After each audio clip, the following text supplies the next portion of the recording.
Eh, bonjour les copains, j'espère que vous êtes en forme, j'espère que vous avez la patate, j'espère que vous êtes au taquet. Moi, je suis vraiment en forme parce qu'aujourd'hui, c'est l'hiver, il fait vraiment pas beau. Donc je crois que c'est le bon moment pour commencer à construire notre canne. Je vous retrouve juste après le générique pour vous expliquer la première partie.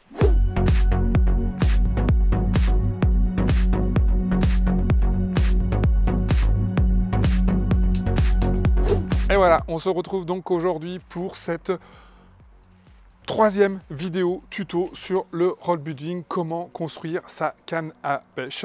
Et aujourd'hui, on va commencer par la confection de la poignée. J'étais un petit peu anxieux sur cette étape-là parce qu'il y a quand même beaucoup d'éléments à assembler. Je ne savais pas trop comment ça allait se passer. Et bien, vous allez voir, c'est vraiment beaucoup plus simple que ce que l'on pourrait penser. Je vous laisse suivre le tuto. Et surtout, posez-moi toutes les questions dans les commentaires et abonnez-vous pour ne pas louper les prochains tutos sur ce sujet.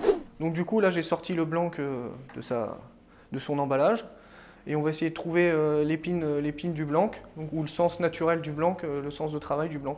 Alors pour faire ça, on se met sur une surface plane, lisse, et on va venir positionner le blanc. Et déjà, il va se positionner naturellement, normalement, sur l'épine. Bon, c'est pas forcément vrai tout le temps, mais déjà, le blanc, il va toujours chercher à se positionner, suivant les masses, comment sont réparties dans le blanc, il va se tourner d'une certaine manière.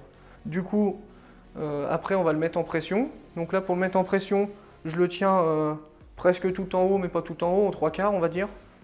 Et je positionne ma main gauche au niveau à peu près au milieu. Et je vais mettre en pression le blanc en appuyant dessus et en essayant de le faire tourner.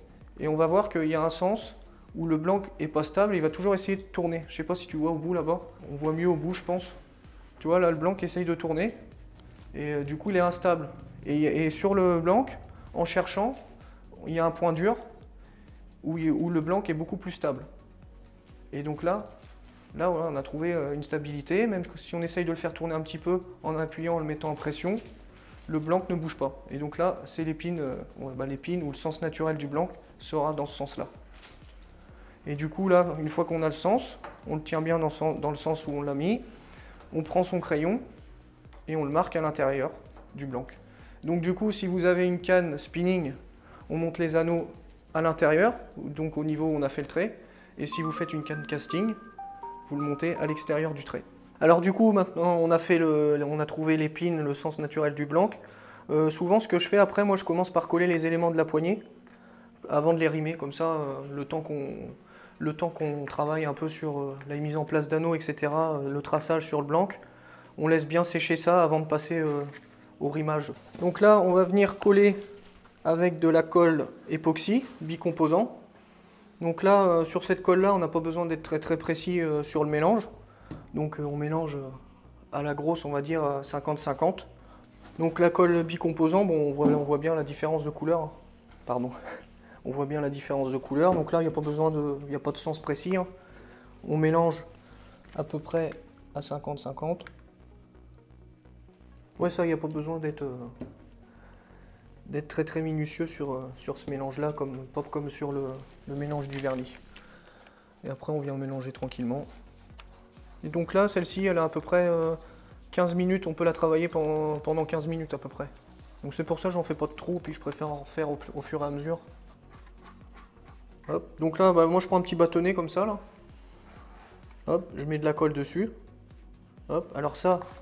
De mémoire, si je raconte pas de conneries, ça s'appelle un shime ou un shim.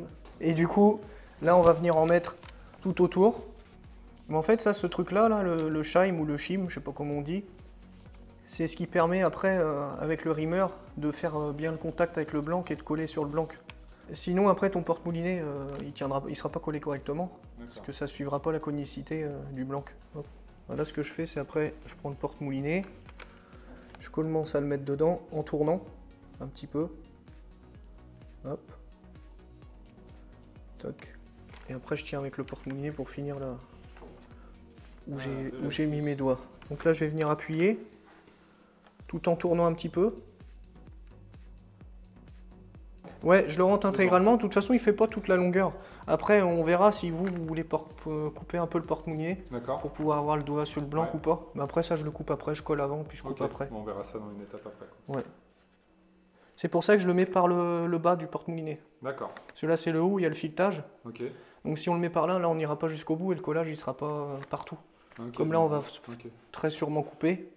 Ouais, ça part tout seul. Ouais, ça part bien. Donc il n'y a pas d'angoisse à avoir avec la non, colle. même là, tu vois, il y en a un petit peu ici. Hop, même si à l'alcool ménager, ça s'en va bien, il n'y a pas de souci. Hop, donc là, celui-là, il est prêt. On va le laisser sécher une bonne heure et demie. Puis après, on pourra faire le rimeur. Du coup, là, on va regarder la partie haute de la poignée, donc au-dessus du porte-moulinet. Voir ce que vous voulez comme longueur de poignée.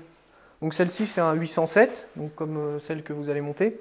Donc moi, j'ai préféré mettre une poignée assez longue. Donc je ne l'ai pas recoupée. Mais après, il y a possibilité de recouper et d'avoir ça s'appelle un quick lock, il me semble. D'avoir un quick lock un peu plus court et ça se coupe assez facilement.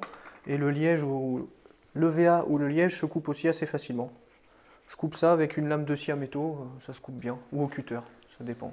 Mais on peut voir, je vais te montrer le kit entier. Donc le quick lock, la bague or qu'on met dedans et la poignée liège qu'on va venir coller après par-dessus. Donc il y a une protection sur le liège, on peut l'enlever après. Okay. Donc ça on va venir le coller, c'est ce qu'on va faire dans la prochaine étape. Coller le porte-moulinet ici. Et voilà, donc là c'est montage poignée pleine. Bah, si tu veux le faire, Mika, hein, tu peux, hein, c'est le même principe hein, que tout à l'heure. Hein. On fait de la colle aussi, on refait de la colle à côté. Bah, tu mets sur le quick lock. Ouais, fais le truc. Tu mets ta colle sur le quick lock. Sur ça. Ah, ouais. Après, tu mettras ta bague. Est-ce que tu veux qu'on fasse de la colle à côté ou non? Bah, je vais te la faire au fur et à mesure si tu veux, tu vas le coller comme ça. Ok, ça marche. Non, parce qu'en plus, il faut des petites mains pour y faire sa petite colle. Bah, faut bien que je me fasse travailler un peu quand même. Donc ça, tu mets la bague avant, on est bien d'accord. Ouais, mais faut mettre la colle avant quand même. Tu mets de la colle avant? Ouais. C'est pas l'ensemble qui fait que? Non, parce que là, tu vois, sur le bout, là, ici, il faut que ça colle quand même. D'accord, juste là dans la ouais. rayon. Alors, moi, j'ai tendance à mettre de la colle. En fait, tu mets de la colle partout sur ce bout-là. Mais pas une grosse épaisseur, hein, voilà. juste... Et après, tu passes tes éléments dessus, quoi. Ouais. Là, t'en colles juste là, c'est ça? Bah là... Je sens qu'il a peur. Je sais pas pourquoi, je sens qu'il est pas... Non. Moi, j'ai bien fait d'y donner parce qu'il se pose la question. Vas-y, du coup, ouais, tu mets ta colle.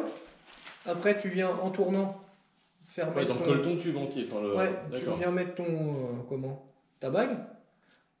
Après, tu peux mettre que le bas pour commencer si tu veux, comme ça évite que ça dégueule partout. Ouais. Tu mets que le bas, puis après, tu viens mettre en pression là. D'accord. Après, tu nettoies ce qui déborde. Parce que là, tu vois, c'est quand même mobile entre deux là. Ça tourne, donc faut pas mettre de colle entre deux. Donc là, on va passer au montage de la poignée sur le blanc. Donc du coup, on va se référer par rapport à je sais pas si on voit ici, à l'épine du blanc pour mettre le porte-moulinet bien aligné sur l'épine. Donc qui est ici. Donc là, Mika, va falloir que tu fasses un petit tracé pour. Donc là, on va venir tracer jusqu'à en bas. Bah, moi, j'aime bien tracer. Là, tu vois, il est tracé là au milieu. Mais au-dessus du porte-moulinet, j'aime bien faire un trait de 10 cm pour bien m'aligner sur le trait avec l'axe là. Là, je vais te le tenir. Puis comme ça, tu vas voir ton épine. Tu viens te mettre au bout du blanc et puis je m'aligne. Au bout du blanc? Bah pas au bout, là, tu présentes ta poignée. Tu vois qu'on voit le trait quoi, parce que sinon. Au-dessus, c'est ça. Hein. Ouais. Donc la poignée, du coup, la partie basse, ça va être composée du porte-moulinet, du liège plein, complet, et du butt. Donc là, moi souvent ce que je fais, je le mets comme ça à ras.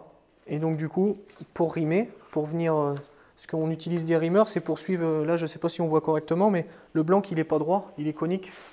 Et du coup, les outils qu'on utilise, là, les rimeurs, ça permet justement de venir faire le trou dans le liège à la forme du blanc, pour que le collage soit bien partout pareil, et que tout soit en pression partout, surtout à l'intérieur, entre le blanc et l'intérieur du liège. Voilà. Donc du coup, là, on va venir mesurer.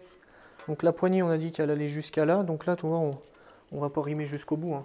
Ça rime que jusqu'à là, parce qu'après, on passe sur l'autre partie qui va venir s'emboîter là. Ouais, donc on rime jusqu'au niveau de l'encoche en fait là. Ouais, donc en fait, ton pied à coulisse, on va prendre ici le plus gros diamètre, puis on va regarder sur quel rimeur on doit aller au maximum. D'accord. Parce qu'on va faire dans ce sens-là. Parce que la partie conique va comme ça. Et on commence toujours avec les petits rimeurs au départ. Ouais, puis on vient au fur et à mesure. Surtout le liège, c'est un peu plus chiant à rimer.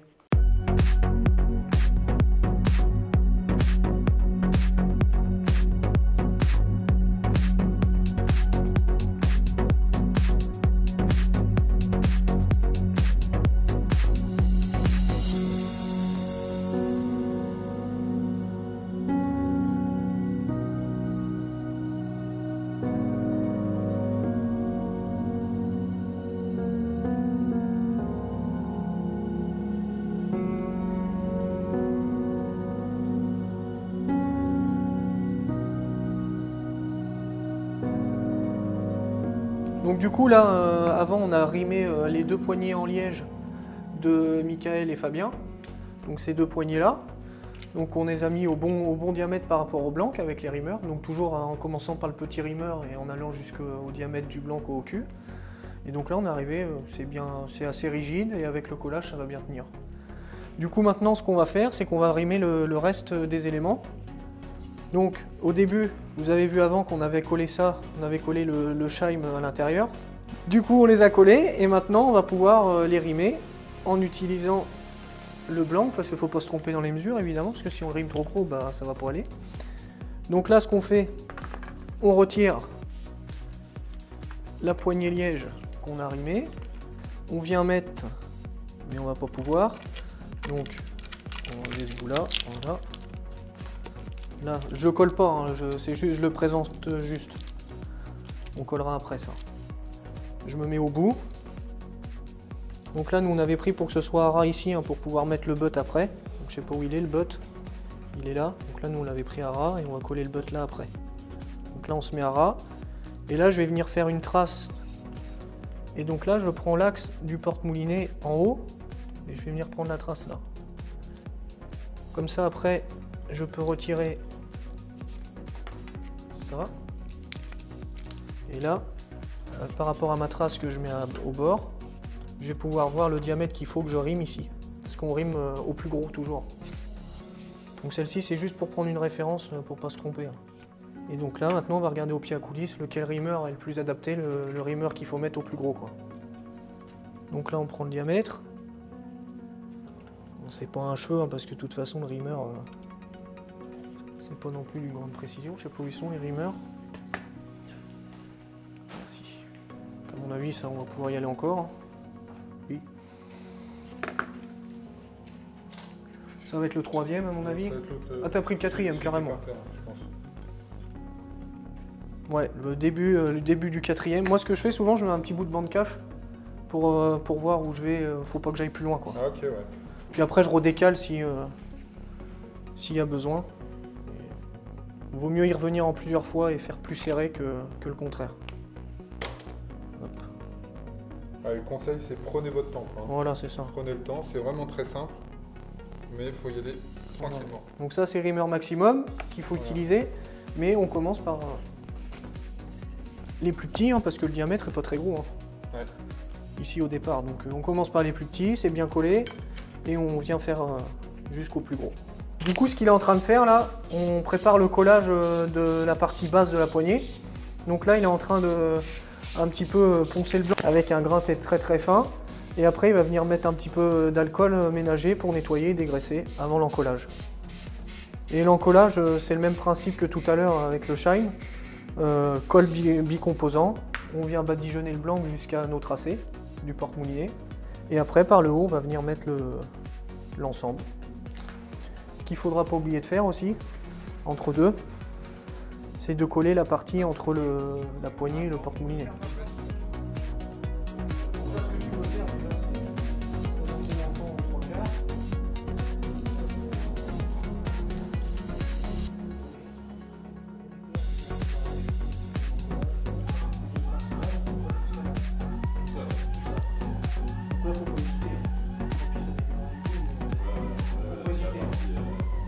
Là, on va faire ça sur le banc, avec le banc.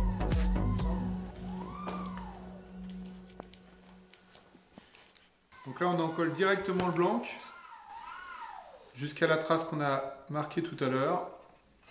Et on va descendre ensuite le liège Bon, t'es pas si mal. Hein. Et là, du coup, faut peut-être que je y aille encore un peu. Ouais, léger, tu peux y aller encore un petit peu. Ouais. Bon, donc là, je fais glisser, c'est tout. En tournant, hein, Fabien. En tournant. T'as bien mis de la colle jusqu'à la deuxième trace, hein, c'est bon, impeccable. Ouais. Là, tu glisses en tournant jusqu'au bout et après, tu t'alignes ton porte-moulinet avec ton trait que t'as tracé.